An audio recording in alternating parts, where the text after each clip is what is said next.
Bonjour et bienvenue sur la chaîne de l'Anatole Gobelin Noob. Aujourd'hui, numéro 51, c'est la vidéo des règles. Et on débute tout de suite avec la charte d'unité de notre Louvre Boss. Notre Louvre Boss sur son Squig des cavernes géants.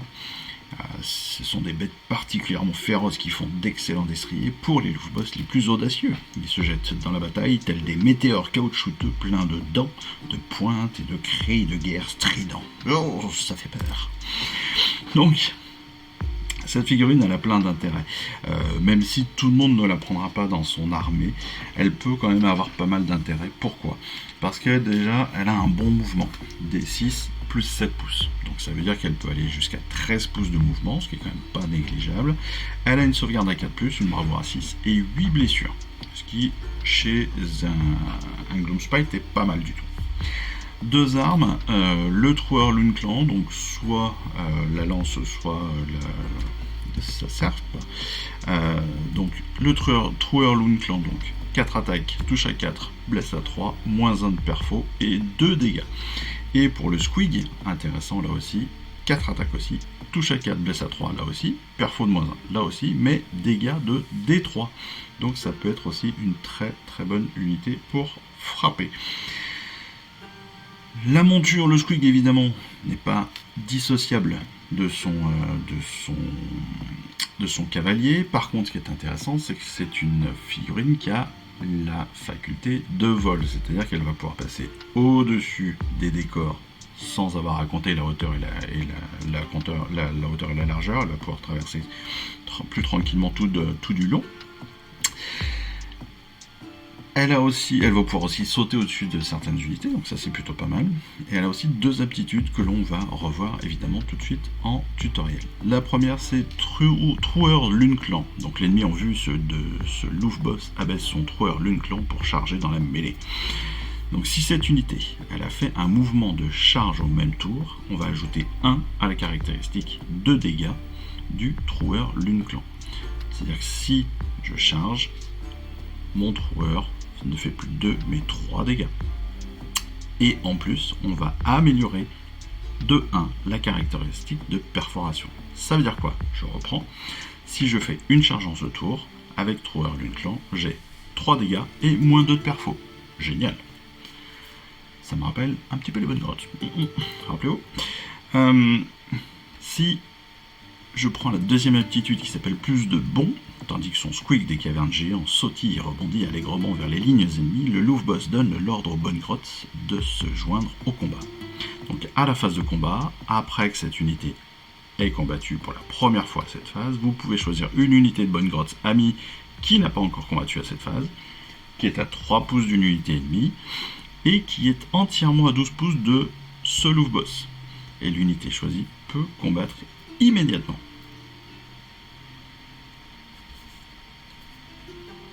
Techniquement, ça veut dire quoi ? Qu'elle va donner certainement une attaque en premier à la deuxième unité. On va voir ça. Avec le tutoriel Troueur Lune-Clan, bon ça c'est assez facile, on l'a compris, c'est une arme redoutable bien sûr, qui est encore plus mortelle en charge. C'est-à-dire que si vous faites une charge, vous avez un moins 1 de plus en perfo et un dégât de plus. Super. La deuxième aptitude est plus importante à comprendre. Donc plus de bond permet d'interrompre la séquence normale de la phase de combat et de choisir une unité de bonne grotte pour combattre juste après le Louvre Boss. Pour utiliser cette règle, il va falloir qu'on choisisse. Donc, vous devez choisir donc le Louvre Boss sur Squig avant les bonnes grottes. Ces derniers donc doivent être dans un cercle de 12 pouces de rayon et ils doivent être à 3 pouces ou moins d'une unité ennemie. Donc ils doivent déjà être engagés avec une autre unité. Et si ces conditions sont remplies, donc moins de 12 pouces du Louvre Boss et déjà en mêlée avec une autre unité, ils peuvent combattre juste après le Louvre Boss. Ça veut dire quoi ? Ça veut dire que le Louvre Boss va attaquer et juste après eux, avant même que son adversaire réponde, avant même que l'adversaire ait pu faire quoi que ce soit, les bonnes grottes vont pouvoir aussi attaquer. Ça veut dire que avant même que l'adversaire du Louvre Boss puisse répondre, vous allez pouvoir attaquer une deuxième unité et donc potentiellement faire une deuxième série de dégâts. Et si vous êtes sur le même adversaire, forcément, ça peut faire 2 attaques d'un coup. Plutôt intéressant. Plutôt pas mal. À utiliser, à réfléchir pour comment l'utiliser comme il faut. Cette fois, en accompagnement de cette charte d'unité, nous avons aussi donc 2 nouvelles pages, 2 pages qui sont un petit peu différentes des autres. Pourquoi ? Parce qu'en fait, on va découvrir les profils de bataille des unités de notre collection. Tandis que les forces de l'ordre guerrois, les récits de leurs exploits se propagent. De nobles guerriers affluent sur leurs bannières, impatients de se mesurer à l'ennemi au nom de Sigmar. Les généraux doivent toujours renforcer leurs troupes, car les conflits imposent un lourd tribut, usant les armées comme l'eau sur un rocher. Donc les profils de bataille, en fait, ça vous permet de choisir comme il faut vos unités pour que vous les utilisiez comme il faut dans chaque partie. Quand on va composer notre armée, on sait qu'on va devoir respecter certaines règles pour monter nos bataillons. Et donc, on va prendre évidemment ce que l'on préfère, mais après, on va devoir choisir en fonction de notre plan de bataille, combien d'unités on doit pouvoir choisir dans notre liste. Et ça, c'est pas anodin. C'est pour ça qu'on nous propose ces profils de bataille. Pour la force de la destruction, c'est pareil. Lorsque la guerre fait rage, de nombreuses créatures sortent de leur tanière en quête de massacre et de carnage. Les généraux de la destruction exploitent leurs troupes au maximum, conscients que plus ils causent de dévastation, plus leurs rangs se gonfleront de guerriers enthousiastes, avides de sensations fortes. Et donc, si on regarde bien, on a toute notre collection. Hors premium, bien évidemment. Mais on a toute notre collection, et on s'aperçoit de quoi ? Dans les éternels de l'orage, eh bien, on a beaucoup de héros. 2, 4, 6 héros. Que ce soit Chevalas Arcanum, Seigneur Imperator, Gardus, Seigneur Aquilor, Chevalier Judicator, et le dernier qu'on n'a pas encore, le Bastion Cartalos. Et on fait attention parce que certaines unités vont compter même comme 2 choix de héros. Donc ça, c'est très important aussi parce que ça veut dire qu'on va pouvoir moins prendre d'unités si on a ce genre de choses. Par contre, les Vindictors, les Mythoclastes, le Char, les Praetors, les Griffdogs, les Vigileurs et Vincitors, ou les 2 gardes de Dracorage qu'on aura à la toute fin, sont des troupes. Donc ils n'ont pas la même définition que les héros, et donc ils ne seront pas utilisés de la même façon ou dans la même quantité. Par contre, je précise encore une fois que certains peuvent être comptés pour 2 ou 3 troupes. Les 2 Dracorage, par exemple, les 2 gardes de Dracorage, comptent pour 3 troupes. Ça veut dire que ça fera 3 unités. Ça fera 3 unités de moins sur le terrain, sur le principe. Enfin, 2 unités de moins sur le terrain. Pour les Sylvanettes, c'est pareil. Là, on a 4 héros et 3 troupes. Attention, certains, comme l'Esprit de Durtu, comptent pour 2. Et les Sylves Revenants ou les Fiels Revenants, si vous choisissez les Sylves Revenants, vous pouvez ajouter les Fiels Revenants gratuitement à votre liste d'armées. Inversement, avec les Fiels Revenants pour les Sylves Revenants. Ça, c'est intéressant, parce que le fait de les rajouter gratuitement, sans compter des points, ça permet justement, à l'inverse, d'avoir 5 personnages de plus, gratos. Pour les Maniaques Caradron, pareil, on n'en a pas encore, mais on va avoir 3 héros et 2 profils de troupes. Pour les Cruel Boys, eh bien c'est un petit peu comme sur les Stormcast. Boss qui tue, Shaman, Manoc le Rusé, Vasobos, Scumdrake, celui-là on l'aura aussi vers la fin. Ce sont des héros, et les troupes, les éventreurs, les égorgeurs, l'empaleuse, l'embrocheur, la bande rusée et le slogot des marais, ce sont des troupes. On peut ajouter, on nous le précise, une autre bande d'égorgeurs gratuitement à notre liste d'armées. Donc pareil, plutôt que d'avoir 10 égorgeurs, on peut en avoir 20 pour le prix de 10.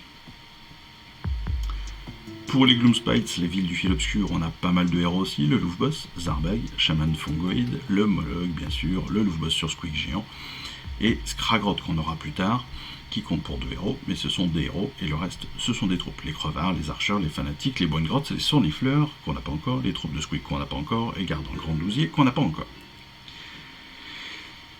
Et quand on a les Sournifleurs, on peut rajouter des fanatiques grabouilleurs gratos. Et si on a des archers, on peut rajouter des fanatiques grabouilleurs gratos. Si on a crevard, on peut rajouter Zarbag gratos. Donc tout cela est bien à prendre en compte quand on va construire notre armée. Pour les mages fer, c'est pareil. Les Iron Rangers, on aura 2 héros, le Megaboss et le champ de guerre, et puis 2 troupes, des boys de crâne de fer et 10 Dure Boys Oryx, qui vont compter pour 2 troupes. Et voilà, c'est pareil. Tout cela, ça veut dire quoi? Ça veut dire que quand on va combattre, quand on va préparer notre liste d'armées, ce sont des choses qu'il va falloir prendre en compte parce que, encore une fois, on va nous donner des consignes sur nos profils de bataille, sur quel nombre de troupes je vais pouvoir mettre dans mon armée. Et justement, est-ce qu'on va s'en servir là? Je ne sais pas. Tout à fait. Et justement, ça tombe bien la vie, hein. Oh là là, c'est tellement bien fait cette collection. On est sur un nouveau plan de bataille. Ce nouveau pack de bataille, cette nouvelle campagne s'appelle Briscard. Et ce nouveau plan de bataille va s'appeler Chasse aux Squig. Donc, ce pack de bataille, il s'agit donc d'une série de scénarios, comme on l'a vu la dernière fois, liés entre eux pour former une campagne narrative. Ce pack donc contient des règles spécifiques, des instructions spécifiques qui peuvent s'appliquer soit à toutes les parties, soit à une seule, qui peuvent s'appliquer aussi qu'à certaines unités. Et donc, évidemment, les prochains numéros vont aider à compléter cette campagne narrative. Le conflit donc entre l'ordre et la destruction embrase les étendues sauvages de Gur, les forêts obscures du Lgu et les plaines rouillées de Chamon. Ce qui n'était au départ qu'une tentative des Hordes Vertes pour empêcher la fondation d'une nouvelle cité de Sigmar s'est transformé en guerre totale. Les deux camps cherchent désespérément des alliés et des ressources pour renforcer leurs troupes et défaire l'ennemi. Donc, comme on le disait tout à l'heure, en fait on va utiliser justement, pour faire notre choix d'armée, on va utiliser nos profils de bataille. Et donc on va pouvoir utiliser justement ces listes avec la définition des héros et des troupes. Les traits de bataille vont aussi être utilisables. Les joueurs de l'ordre vont pouvoir utiliser donc Descendant de l'orage avec les unités de Stormcast. La destruction, on va pouvoir utiliser le trait de bataille Coup tordu avec les Cruel Boys, etc. etc. En termes d'optimisation, chaque joueur va pouvoir choisir un trait de commandement, un artefact de pouvoir, un domaine de sort et un triomphe. Ça, les règles, on les a déjà dans la partie 17, alinéa 27.3.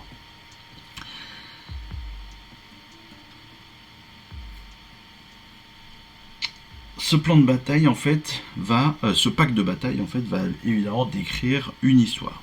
Donc, c'est un affrontement épique, comme on le sait toujours, entre l'ordre et la destruction, alors qu'elles explorent Chamon, le royaume du métal. Voilà, ça c'est l'ambiance générale. Mais on l'a déjà vu un petit peu la dernière fois avec les 10 batailles précédentes. Et puis les plans de bataille, bien sûr, à chaque fois, on sait qu'on va utiliser 1, 2, 3 terrains de bataille pour tout faire avec les terrains, etc. etc. Mais ça, donc, de la même façon, on va aussi utiliser les règles de terrain mystérieux, etc. qu'on a déjà connues. Donc, sur ce nouveau pack de bataille Briscard, la bataille du jour s'appelle Chasse aux Squig. Elle oppose l'ordre à la destruction, comme d'habitude, et l'ordre a découvert en fait une vieille carte indiquant l'emplacement d'un trésor magique. Ils se sont précipités vers le site, mais la destruction n'est pas loin derrière. Une bête à peine dressée a bondi au centre de la vallée, s'est emparée d'un artefact et a disparu. Si l'ordre remporte le combat, il récupérera les objets magiques, et s'il perd, son ennemi mettra la main sur de puissants artefacts, bien sûr. Pour la destruction, ce sont les forces de la destruction qui ont suivi les troupes de l'ordre jusqu'à une vallée contenant un trésor magique. Le Squig des cavernes géants du Louche-Boss a bondi et s'est emparé d'un des artefacts, devenant invisible par la même occasion. Ça c'est cool. Si les Hordes Vertes remportent le combat, elles obtiendront les objets magiques qui les aideront dans leur mission en Chamon, et si elles perdent, elles devront céder le terrain et les artefacts à leurs ennemis. Donc pour les choix d'armée, bien comme on l'a vu, on va avoir cette fois-ci vraiment la capacité de faire ce que l'on souhaite.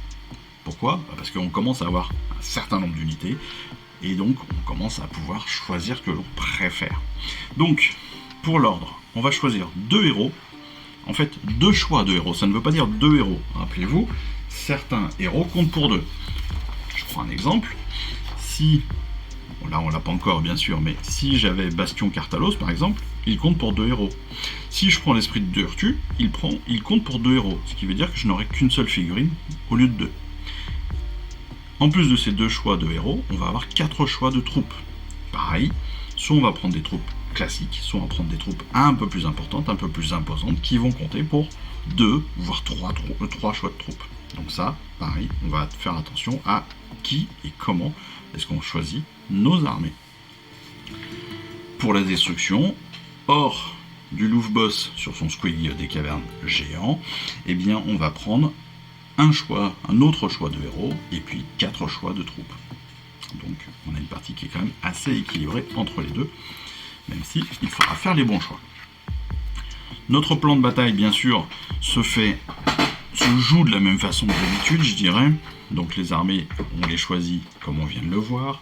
Le champ de bataille se fait sur les 3 tapis, avec un déploiement sur les largeurs. Sur les petites largeurs, pardon. Donc sur les largeurs, c'est logique. On a 3 objectifs au centre. En fait, on a surtout 2 objectifs placés. Et puis notre Louvre-Boss qui est au centre du terrain. Qui lui a bouffé un objet magique, je le rappelle.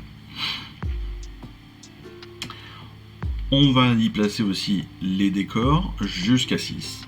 Hein, on va choisir les décors et on va en placer 6. On va les placer à chaque fois à plus de 3 pouces des objectifs et des autres éléments de décor, bien évidemment. En termes de déploiement, vous l'avez vu, chacun donc la destruction va bien évidemment mettre son Louvre-Boss.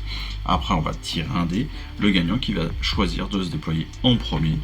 Le joueur qui se déploie en premier place donc toutes ces unités dans son terrain. Et puis, c'est l'autre, le perdant du tir, qui va choisir de placer ses unités sur son terrain à lui. Le premier tour se fait sur un jet de priorité, comme d'habitude. 5 rounds, 5 rounds ça veut dire 2 fois 5 fois 2 tours, et dans chaque tour 6 phases comme d'habitude. Les points de victoire, on a l'habitude aussi maintenant, à chaque fin de tour, on va marquer un point pour un contrôle d'objectif, un deuxième point si vous contrôlez 2 objectifs ou plus, potentiellement un troisième point si on a plus d'objectifs que son adversaire. Et le joueur de la destruction, lui, il va marquer un point de victoire à la fin du 5e round de bataille si le Louvre-Boss est toujours sur le champ de bataille. C'est-à-dire que s'il n'est pas mort, il va gagner un point supplémentaire avec juste la présence de son Louvre-Boss. La règle spéciale de cette bataille, c'est évidemment suivez ce Squig. Le Squig du Louvre-Boss a mangé un artefact qui l'a rendu invisible. Et donc, en fait, il est invisible aux unités ennemies qui sont à plus de 3 pouces de lui. C'est-à-dire que pour le voir, il faut vraiment se rapprocher de lui. De plus, si le Louvre-Boss sur Squig des cavernes géants est tué, on va placer un nouvel objectif au centre, sur le champ de bataille, à l'endroit où il a été tué. C'est-à-dire que en début de partie, il est au centre. Si on le retrouve au bout de 3, 4, 5 rounds, ici, on va replacer un nouvel objectif à ce point-là. Ce qui veut dire quoi? Ce qui veut dire surtout, attention peut-être, pour la destruction, évidemment, il serait peut-être plus judicieux de faire traîner, évidemment, le Squig et le Louvre-Boss et son Squig par ici, histoire d'être pas trop loin du terrain de la destruction.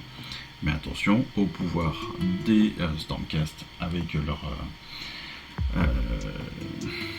leur pouvoir de réapparition et d'apparition de réserve, qui peuvent aussi venir s'intégrer très rapidement et très facilement au sein du territoire ennemi. Voilà, encore une fois, autant de possibilités pour maintenant de plus en plus démarrer sur des choix stratégiques d'unité, mais aussi sur des choix stratégiques par rapport à nos positionnements, par rapport à notre jeu et à notre façon de jouer et de notre tactique de jeu. Voilà. J'espère que ces explications vous auront été assez claires, j'espère que vous aurez bien compris tout l'intérêt de cette nouvelle partie. En attendant, Si c'est pas déjà fait, n'hésitez pas à mettre un petit pouce, à partager cette vidéo et puis à mettre une petite cloche si vous n'êtes pas encore abonné. Et puis surtout, moi j'ai un petit peu envie de vous dire à très très vite pour la découverte de notre prochain colis, le numéro 15, avec les 4 prochains numéros. Et puis en attendant ce moment-là, je vous souhaite à tous une excellente fin de semaine et puis je vous dis à très très vite. Allez, je vous embrasse. Ciao, bye bye. Je vous remercie d'avoir suivi cette vidéo. Si ça vous a plu, eh bien abonnez-vous, lâchez un petit like et un commentaire et suivez-moi sur Instagram. Instagram où je poste régulièrement des photos de mes dernières réalisations et dernières peintures. Et puis comme il est maintenant de tradition sur la chaîne, je vous souhaite une excellente fin de journée et surtout, lisez bien, collectionnez bien, assemblez bien, peignez bien et jouez bien. Allez, je vous embrasse et puis je vous dis à très vite. Allez, ciao, bye bye.